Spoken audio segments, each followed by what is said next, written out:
Hello my friends, welcome to Reddit Rabbit. Before we start, catch the rabbit at the bottom right corner, smash that subscribe button and leave a comment. r/AskReddit, what is dangerous to forget? What you are allergic to. There was a guy on Reddit that said though he was allergic to shellfish, he loved it. Said he used to take Benadryl before he'd have any. That stopped helping after a while, so he'd just bring his EpiPen when he went out for crab. Haven't heard any more from him in quite a while. My brothers and I are allergic to shellfish, but one of my brothers couldn't let it go because he loved shrimp, so he kept eating it every few years to see if he was still allergic.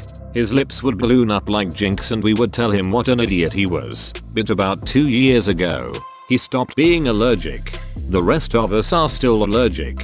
He is younger than me, but I now get anaphylaxis from being around someone cooking shellfish these days, which is apparently pretty rare.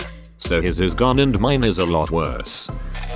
The master password to your digital vault. People have lost hundreds of millions of dollars from forgotten passwords. I feel like I have internalized my master password in the same way that I have internalized the alphabet or simple math. I think I could get amnesia and it will be one of the things that I'll still remember. My husband did this then miraculously one day months later he was like, aha, I remember, well thank fricking god. I also found he had a safe in the back of drawer with a ton of cash, and a wallet in his old school backpack with $825. He doesn't remember ever putting cash in either. I take care of the finances now. I used to hide money counting on myself to forget it, then find it months later when I search for money I might have hidden from myself. Whether or not you took your meds for the day, I can never remember if I did so to keep from taking them twice. I got one of those containers with a box for each day. Doesn't help me remember to take them though. Use an app. I use my therapy and it really helps. It alerts you when it's time and keeps track of when you've taken it. That the beautiful wild animal is still a wild animal, but cheetah look like big kitty, and bear look like fluffy dog. Bears break my heart. They're so adorable, so adorable, but they all want me to die. They're smart too. Luckily half the time they don't want to eat you, they just want to be left alone, or want what's in your cooler, unless it's a polar bear. Cleaning out your dry vents regularly. If they become completely blocked, it can lead to a house fire. I saw this happen once. I came downstairs to the smell of smoke, and my buddy was furiously trying to put out the fire. Luckily it wasn't that big. A fire extinguisher is something you never want to have to look for. They're expensive, but it's worth having a few in very noticeable spots in the house. Would you say a fire extinguisher is dangerous to forget? To turn off gas stove. There's a Simon and Garfunkel song about an old man that leaves by himself and is very antisocial. One night he leaves the gas on, leaves the windows closed, and dies in his sleep. That the handle of the frying pan you stuck in the oven will be violently hot if you don't use an oven mitt to pull it out. Or if you forget the handle is still hot after pulling the pan out and walking away for 10 minutes. Mute and turn off the camera when you are done interviewing. Tell that to Robert Durst. Context? He was being interviewed for a documentary about his missing wife. I think it was his wife, that I think he himself had set up. He was suspected of being responsible for numerous deaths over a decades-long span of time. Over the course of the recording it became more and more obvious that he had something to do with it. The interviewer brought up some new evidence that got Durst all flustered. I think it was a letter, so he excused himself to the bathroom to compose himself. What he didn't do was take off his mic, and while in the bathroom he essentially, while talking to himself, admitted to killing his wife. He said something like, "What have I done? I've killed her. That's what. I think it's called the jinx." Thank you for giving context. That you had something in the oven. Or the toaster. My sister once said to me, "Can you check the bread I put in the toaster?" When I opened the kitchen door, the smoke was so intense, I couldn't see more a couple of feet. Turns out, she put bread in the defective toaster some 20 minutes before asking me. It only took 2 hours to get rid of the smoke and a mere 2 weeks to get rid of the smell. Yeah, but how was the bread? It was toast. Badum TSS. Badum toast. That you're driving. Oh it. Thanks for reminding me. Do not put water on a grease fire. Do not put water on a grease fire. It will make the fire grow. If you have a grease fire, place a metal lid or flat pan over the source of the fire to deprive it of oxygen. Turn off the heat source. If you can't do a lid, pour baking soda on it. Salt works really well too. You know that salt sprinkling meme guy? I'm just imagining me doing that, but over a big gas fire. Thanks for the tip and the mental image. Installing a carbon monoxide detector. Oh, I need one of those. Plot twist. You already bought one, but forgot because of amnesia from CO2 poisoning.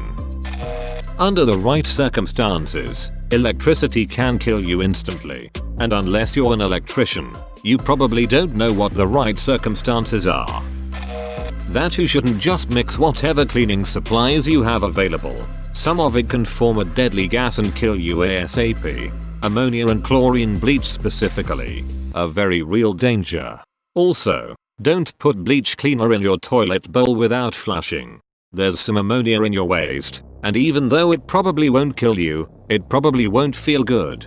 And small animals would be very susceptible to lower levels. My cats love to hang in the bathroom, but whenever I deep clean I lock them out for at least a day, because I'm paranoid of them getting a whiff of something toxic. Keeping good dental hygiene really bites you later on if you're not careful. I grew up in a household that didn't teach dental hygiene.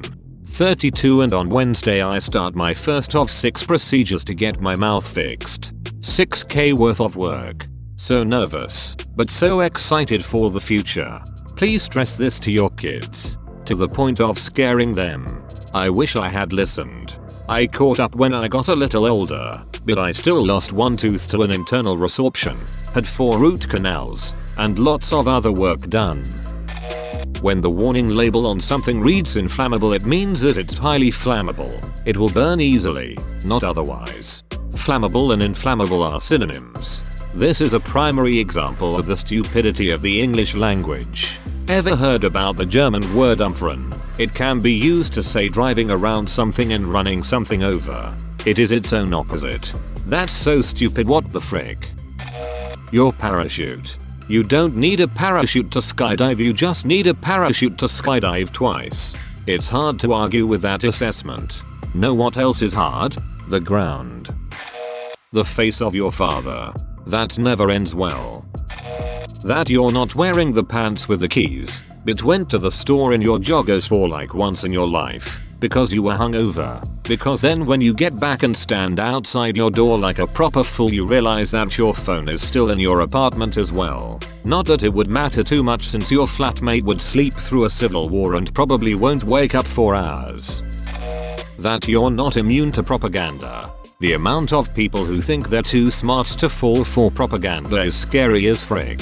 Those are exactly the type of people who are good propaganda targets. Sure, you might see the simple stuff, but anything worth it's getting you. Which pedal is a go pedal and which is a stop? I did this and ruined my parents' car and garage. Just remember, if you can't remember which is which, you have a higher chance of keeping your license by bribing the police. Probably shouldn't be driving if you can't remember which is which. Probably shouldn't be a cop if you're easily bribed. Your baby is in the backseat of the car. The amount of parents who forget their kids are still in the car after they lock it and roll their windows up is honestly horrifying.